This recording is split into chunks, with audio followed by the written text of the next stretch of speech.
in which the autumn provides food and loneliness. September blazed a trail into the mountains. First she burned the grasses. The grasses seeded and were harvested by the mice and the winds. Then she sent the squirrels and chipmunks running boldly through the forest, collecting and hiding nuts. Then she frosted the aspen leaves and left them sunshine yellow. Then she gathered the birds together in flocks, and the mountaintop was full of songs and twitterings and flashing wings. The birds were ready to move to the south. And I, Sam Gribley, felt just wonderful, just wonderful. I pushed the raft down the stream and gathered arrowleaf bulbs, cattail tubers, bulrush roots, and the nut-like tubers of the sedges. And that says cattail. And then the crop of crickets appeared, and Frightful hopped all over the meadow, snagging them in her great talons and eating them. I tried them because I had heard they are good. I think it was another species of cricket that was meant. I think the field cricket would taste excellent if you were starving. I was not starving, so I preferred to listen to them. I abandoned the crickets and went back to the goodness of the earth. I smoked fish and rabbit, dug wild onions by the pouchful, and raced September for her crop. That says wild onion. October 15. Today the bear and weasel looked moldy. I couldn't get near enough to see what was the matter with him, but it occurs to me that he might be changing his summer fur for his white winter mantle. If he is, it is an itchy process. He scratches a lot. Seeing the Baron changing his mantle for winter awoke the first fears in me.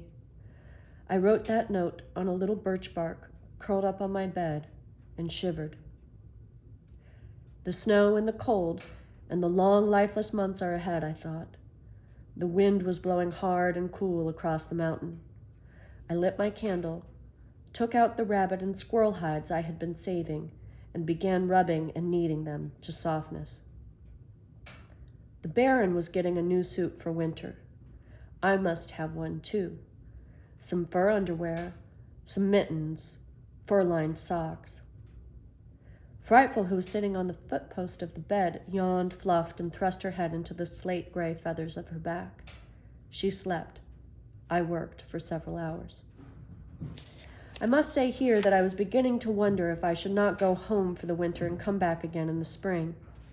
Everything in the forest was getting prepared for the harsh months. Jesse Coon James was as fat as a barrel. He came down the tree slowly, his fat falling in a roll over his shoulders.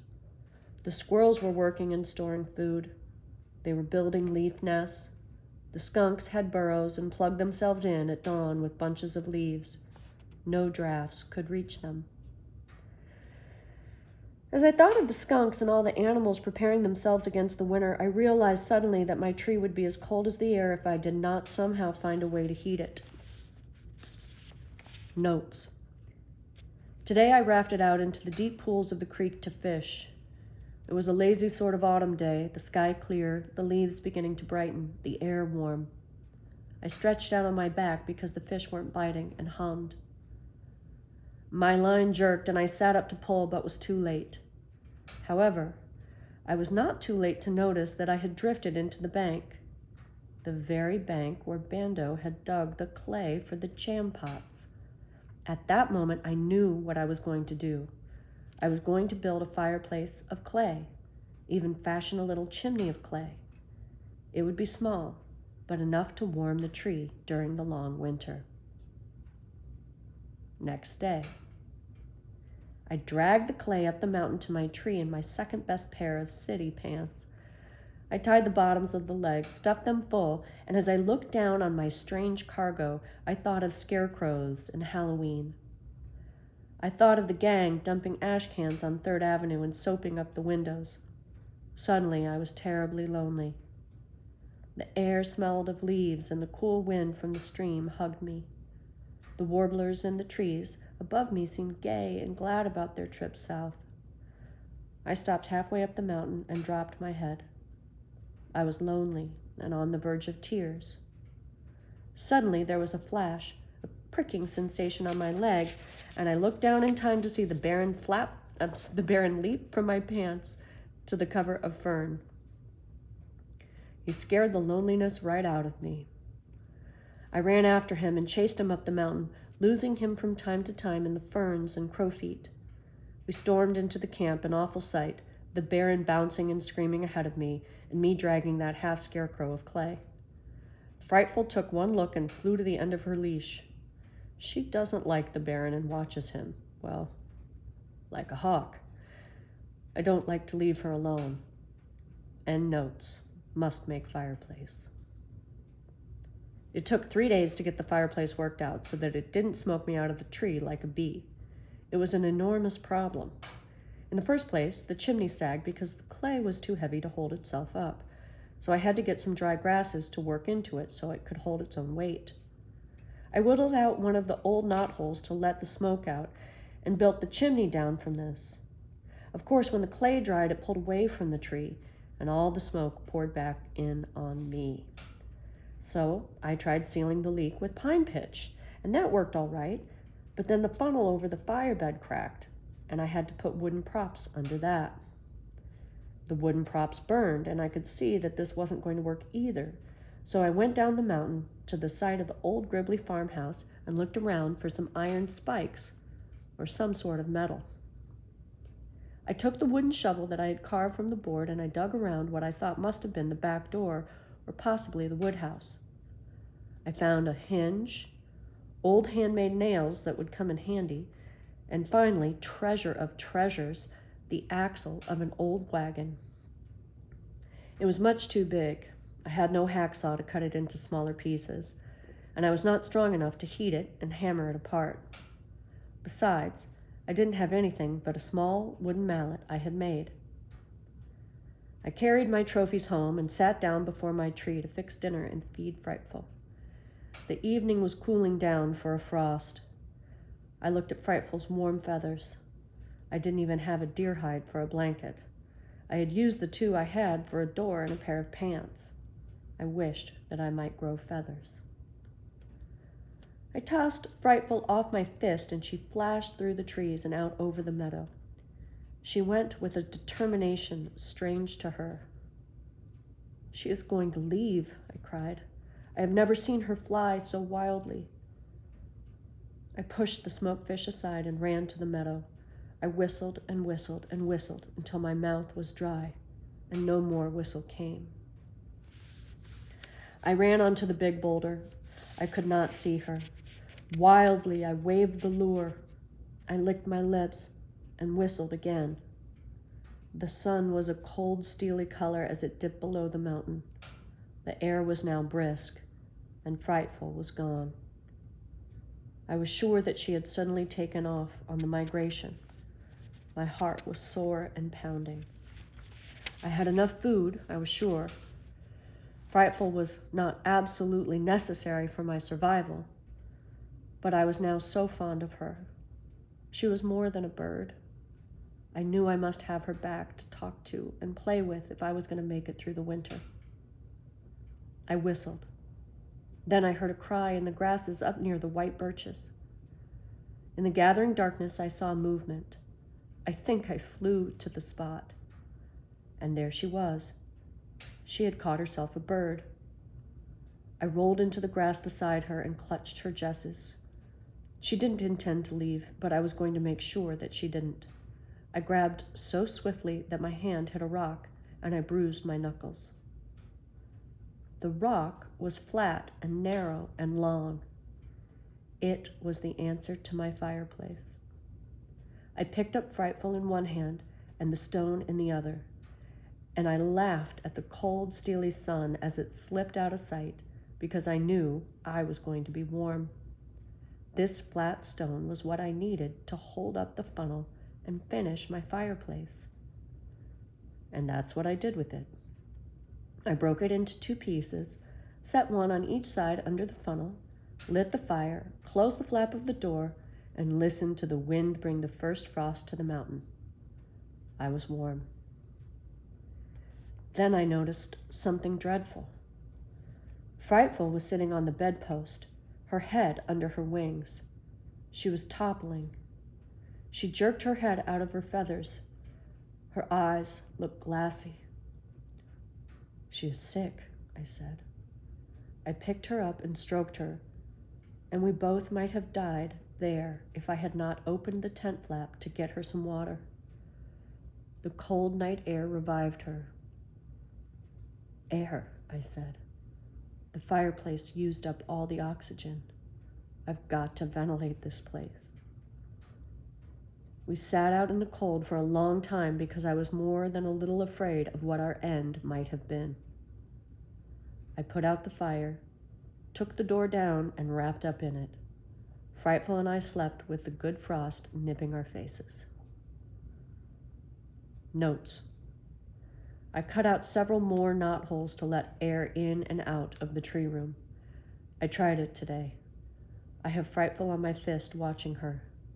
It's been about 2 hours and she hasn't fainted, and I haven't gone numb. I can still write and see clearly. Test. Frightful's healthy face. In which we all learn about Halloween. October 28. I have been up and down the mountain every day for a week, watching to see if walnuts and hickory nuts are ripe. Today I found the squirrels all over the trees, harvesting them furiously, and so I've decided that, ripe or not, I must gather them. It's me or the squirrels. I tethered Frightful in the hickory tree while I went to the walnut tree and filled pouches. Frightful protected the hickory nuts. She keeps the squirrels so busy scolding her that they don't have time to take the nuts. They are quite terrified by her. It is a good scheme. I shout and bang the tree and keep them away while I gather. I have never seen so many squirrels. They hang from the slender branches, they bounce through the limbs. They seem to come from the whole forest. They must pass messages along to each other, messages that tell what kind of nuts and where the trees are. A few days later, my storehouse rolling with nuts, I began the race for apples. Entering this race were squirrels, raccoons, and a fat old skunk who looked as if he could eat not another bite. He was ready to sleep his autumn meal off, and I resented him because he did not need my apples. However, I did not toy with him. I gathered what apples I could, cut some in slices, and dried them on the boulder in the sun. Some I put in the storeroom tree to eat right away. They were a little wormy, but it was wonderful to eat an apple again. Then, one night, this was all done. The crop was gathered. I sat down to make a few notes when the Baron came sprinting into sight. He actually bounced up and licked the edges of my turtle shell bowl, stormed Frightful, and came to my feet. "Baron Weasel," I said, "it is nearing Halloween. Are you playing tricks or treats?" I handed him the remains of my turtle soup dinner and, fascinated, watched him devour it. Notes. The Baron chews with his back molars and chews with a ferocity I have not seen in him before. His eyes gleam, the lips curl back from his white pointed teeth, and he frowns like an angry man. If I move toward him, a rumble starts in his chest that keeps me back. He flashes glances at me. It is indeed strange to be looked in the eye by this fearless wild animal. There is something human about his beady glance. Perhaps because the glance tells me something. It tells me he knows who I am and that he does not want me to come any closer. The Baron Weasel departed after his feast. Frightful, who was drawn up as skinny as a stick, relaxed and fluffed her feathers, and then I said to her, "See, he got his treats. No tricks." Then something occurred to me. I reached inside the door and pulled out my calendar stick. I counted 28, 29, 30, 31. Frightful, that old weasel knows. It is Halloween. Let's have a Halloween party. Swiftly, I made piles of cracked nuts, smoked rabbit, and crayfish. I even added 2 of my apples. This food was an invitation to the squirrels, foxes, raccoons, opossums, even the birds that lived around me, to come have a party.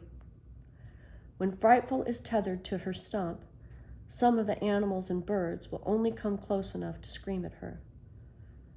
So Bird and I went inside the tree, propped open the flap, and waited. Not much happened that night. I learned that it takes a little time for the woodland messages to get around, but they do. Before the party, I had been very careful about leaving food out because I needed every mouthful. I took the precaution of rolling a stone in front of my store tree. The harvest moon rose. Frightful and I went to sleep. At dawn, we abandoned the party. I left the treats out, however. Since it was a snappy, gold-colored day, we went off to get some more rabbit skins to finish my winter underwear. We had lunch along the creek, stewed mussels and wild potatoes. We didn't get back until dusk because I had discovered some wild rice in an oxbow of the stream. There was no more than a handful. Home that night, everything seemed peaceful enough. Few nuts were gone, to the squirrels, I thought. I baked a fish and leaves and ate a small, precious amount of wild rice. It was marvelous. As I settled down to scrape the rabbit skins of the day, my neighbor, the skunk, marched right into the campground and set to work on the smoked rabbit. I made some Halloween notes. The moon is coming up behind the aspens. It is as big as a pumpkin and as orange. The winds are cool. The stars are like electric light bulbs. I am just inside the doorway with my turtle shell lamp burning so that I can see to write this. Something is moving beyond the second hemlock. Frightful is very alert, as if there are things all around us. Halloween was over at midnight last night, but for us it is just beginning. That's how I feel anyhow. But it just may be my imagination. I wish Frightful would stop pulling her feathers in and drawing herself up like a spring. I keep thinking that she feels things. Here comes Jesse C. James. He will want the venison. He didn't get the venison. There was a snarl, and a big raccoon I've never seen walked past him growling and looking ferocious. Jesse C. stood motionless. I might say, scared stiff. He held his head at an angle and let the big fellow eat. If Jesse so much as rolled his eyes, that old coon would sputter at him. It grew dark, and I couldn't see much. An eerie yelp behind the boulder announced that the red fox of the meadow was nearing. He gave me goosebumps. He stayed just beyond my store tree, weaving back and forth on silent feet. Every now and then he would cry, a wavery owl-like cry. I wrote some more. The light from my turtle lamp cast leaping shadows. To the beech nuts has come a small gray animal. I can't make out what. Now I see it. It's a flying squirrel. That surprises me. I've never seen a flying squirrel around here, but of course I haven't been up much after sunset. When it grew too dark to see, I lit a fire, hoping it would not end the party. It did not, and the more I watched, the more I realized that all these animals were familiar with my camp. A white-footed mouse walked over to my woodpile as if it were his. I put out the candle and fell asleep when the fire turned to coals. Much later, I was awakened by screaming. I lifted my head and looked into the moonlit forest. A few guests, still lingering at the party, saw me move and dashed bashfully into the ground cover. One was big and slender. I thought perhaps a mink. As I slowly came awake, I realized that screaming was coming from behind me. Something was in my house. I jumped up and shouted, and 2 raccoons skittered under my feet. I reached for my candle, slipped on hundreds of nuts, and fell. When I finally got a light and looked about me, I was dismayed to see what a mess my guests had made of my treehouse. They had found the cache of acorns and beech nuts and had tossed them all over my bed and floor. The party was getting rough. I chased the raccoons into the night and stumbled over a 3rd animal and was struck by a wet, stinging spray. It was a skunk. I was drenched. As I got used to the indignity and the smell, I saw the raccoons cavort around my fireplace and dodge past me. They were back in my tree before I could stop them. A bat winged in from the darkness and circled the tallow candle. It was Halloween, and the goblins were at work. I thought of all the ash cans I had knocked over on the streets of New York. It seemed utterly humorless. Having invited all these neighbors, I was now faced with the problem of getting rid of them. The raccoons were feeling so much at home that they had snatched up beech nuts, bits of dried fish, and venison and tossed them playfully into the air. They were too full to eat any more, but were having a marvelous time making toys out of my hard-won winter food supply. I herded the raccoons out of the tree and laced the door. I was breathing relief when I turned my head to the left, for I sensed someone watching me. There in the moonlight, his big ears erect on his head, sat the red fox. He was smiling. I know he was. I shouted, "Stop laughing!" and he vanished like a magician's handkerchief. All this had awakened Frightful, who was flopping in the dark in the tree. I reached in around the deer flap to stroke her back to calmness. She grabbed me so hard I yelled, and the visitors moved to the edge of my camp at my cry. Smelling to the sky, bleeding in the hand, and robbed of part of my hard-won food, I threw wood on the fire and sent an enormous shaft of light into the night. Then I shouted. The skunk moved farther away. The raccoons galloped off a few feet and galloped back. I snarled at them. They went to the edge of the darkness and stared at me. I had learned something that night from the very raccoon bossing Jesse C. James. To animals, might is right. I was the biggest, and I was the oldest, and I was going to tell them so. I growled and snarled and hissed and snorted. It worked. They understood and moved away. Some looked back and their eyes glowed. The red eyes chilled me. Never had there been a more real Halloween night. I looked up, expecting to see a witch. The last bat of the season darted in the moonlight. I dove on my bed and tied the door. There are no more notes about Halloween.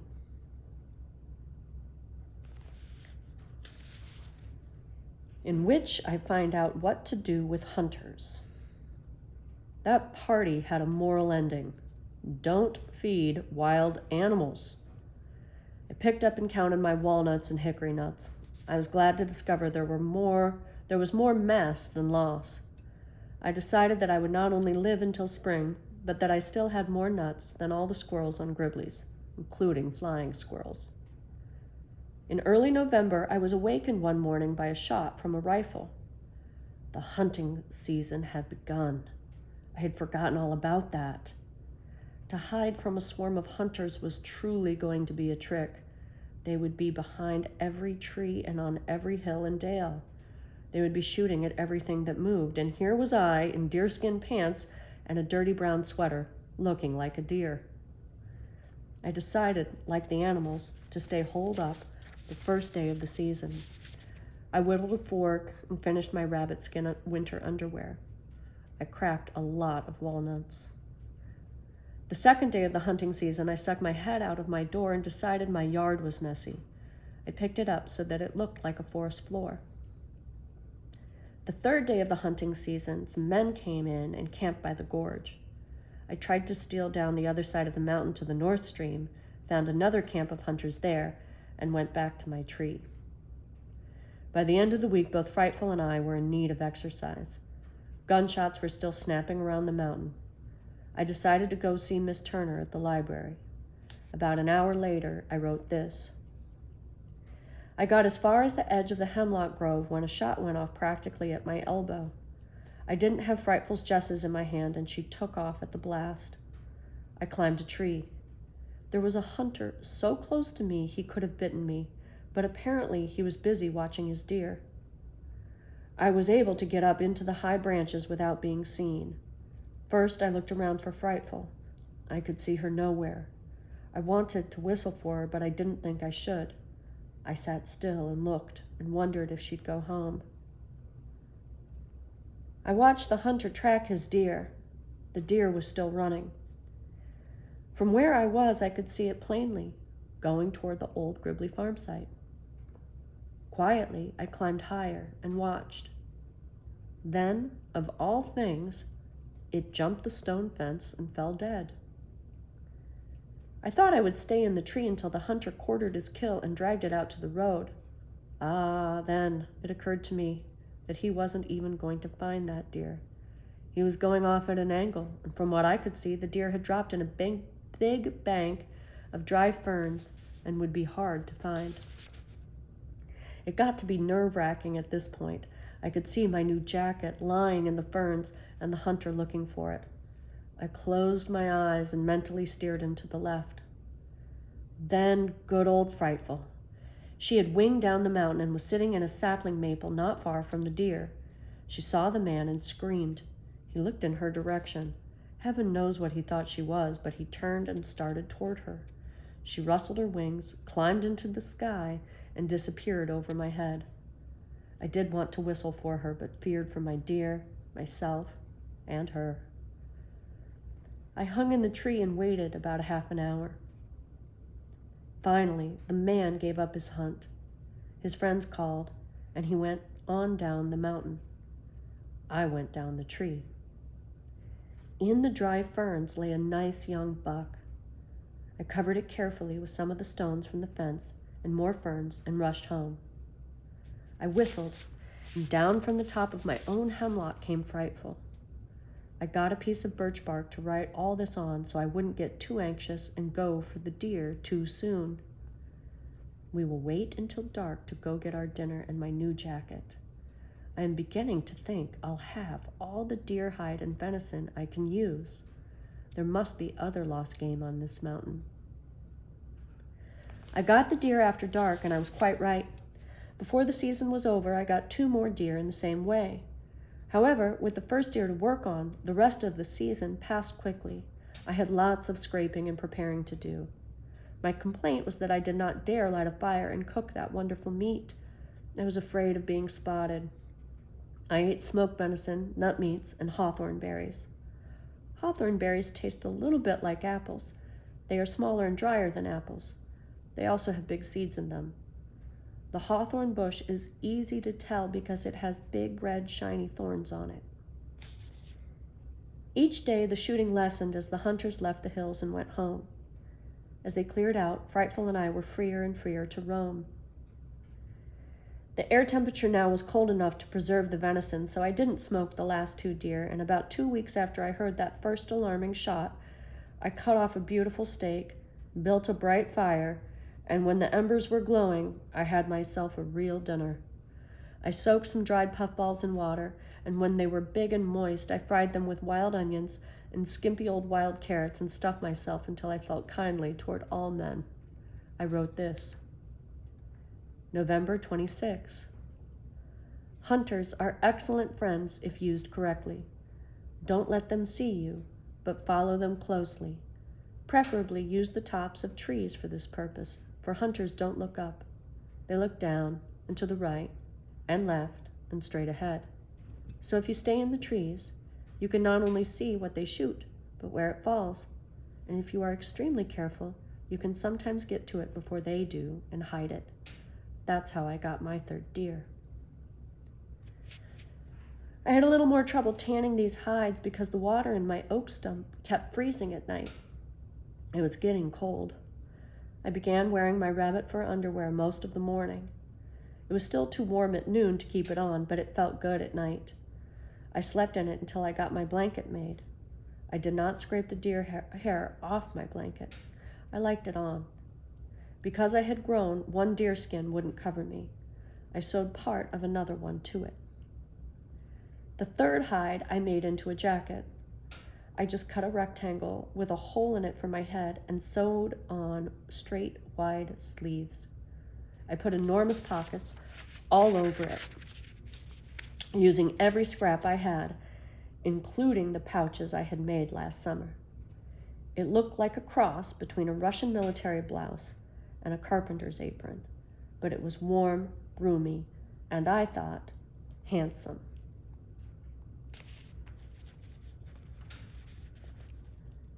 In which trouble begins. I stood in my doorway the 23rd of November, dressed from head to toe in deerskins. I was lined with rabbit fur. I had mittens and squirrel-lined moccasins. I was quite excited by my wardrobe. I whistled, and Frightful came to my fist. She eyed me with her silky black eyes and pecked at my suit. Frightful, I said, this is not food. It is my new suit. Please don't eat it. She peeped softly, fluffed her feathers, and looked gently toward the meadow.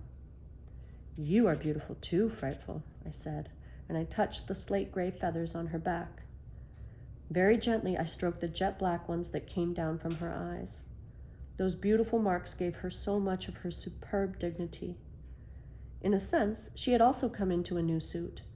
Her plumage had changed during the autumn, and she was breathtaking. I walked to the spring, and we looked in. I saw us quite clearly, as there were no longer any frogs to plop in the water and break the mirror with circles and ripples. Frightful, I said as I turned and twisted and looked. We would be quite handsome if it were not for my hair. I need another haircut. I did the best job I was able to with a penknife. I made a mental note to make a hat to cover the stray ends. Then I did something which took me by surprise. I smelled the clean air of November, turned once more to see how the back of my suit looked, and walked down the mountain. I stepped over the stream on the stones. I walked to the road. Before I could talk myself out of it, I was on my way to town. As I walked down the road, I kept pretending I was going to the library, but it was Sunday, and I knew the library was closed. I tethered Frightful just outside town on a stump. I didn't want to attract any attention. Kicking stones as I went and whistling, I walked to the main intersection of town as if I came every Sunday. I saw the drugstore and began to walk faster, for I was beginning to sense that I was not exactly what everybody saw every day. Eyes were upon me longer than they needed to be. By the time I got to the drugstore, I was running. I slipped in and went to the magazine stand.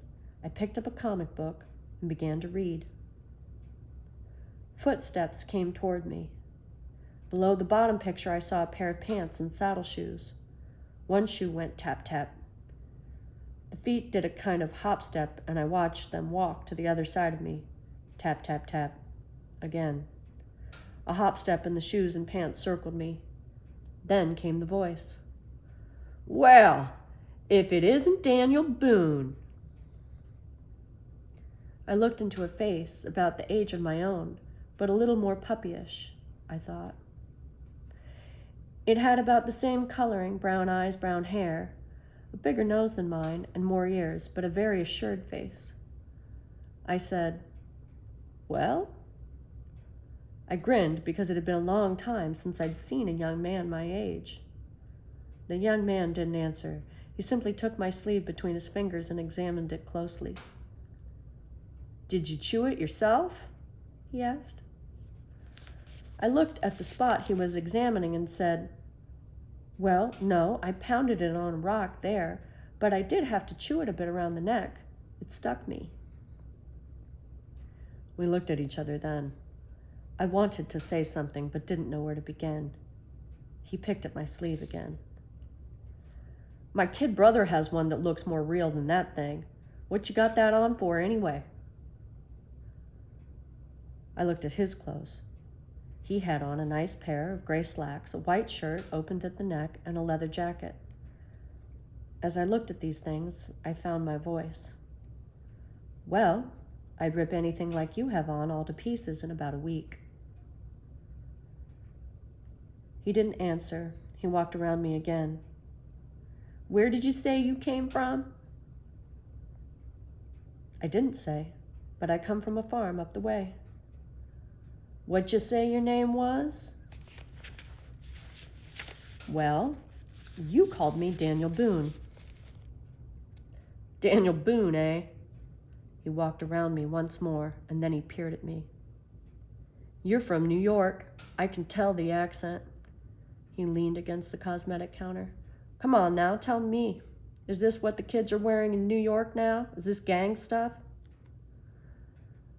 I am hardly a member of a gang, I said. Are you?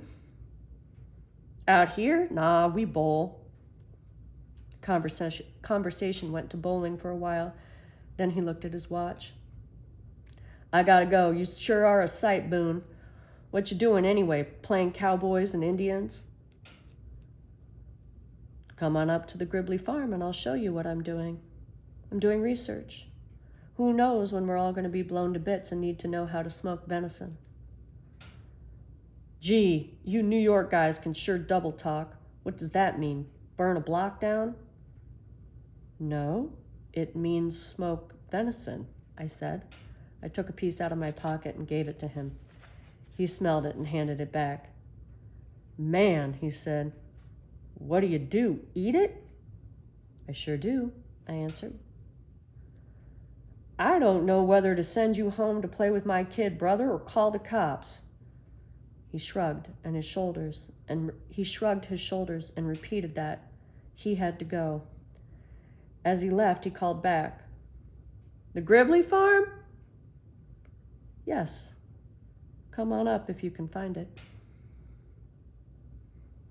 I browsed through the magazines until the clerk got anxious to sell me something, and then I wandered out. Most of the people were in church. I wandered around the town and back to the road. It was nice to see people again. At the outskirts of town, a little boy came bursting out of a house with his shoes off, and his mother came bursting out after him. I caught the little fellow by the arm, and I held him until his mother picked him up and took him back. As she went up the steps, she stopped and looked at me. She stepped toward the door and then walked back a few steps and looked at me again. I began to feel conspicuous and took the road to my mountain. I passed the little old strawberry lady's house. I almost went in, and then something told me to go home. I found Frightful, untied her, stroked her creamy breast feathers, and spoke to her. Frightful, I made a friend today. Do you think that is what I had in mind all the time? The bird whispered. I was feeling sad as we kicked up the leaves and started home through the forest. On the other hand, I was glad I had met Mr. Jacket, as I called him. I never asked his name. I had liked him, although we hadn't even had a fight. All the best friends I had, I always fought, then got to like them after the wounds healed. The afternoon darkened. The nuthatches that had been clinking around the trees were silent. The chickadees had vanished. A single crow called from the edge of the road. There were no insects singing. There were no catbirds, or orioles, or vireos, or robins. Frightful, I said. It is winter. It is winter, and I've forgotten to do a terribly important thing. Stack up a big wood pile. The stupidity of this sent Mr. Jacket right out of my mind, and I bolted down the valley to my mountain. Frightful flapped to keep her balance. As I crossed the stones to my mountain trail, I said to that bird, sometimes I wonder if I will make it to spring.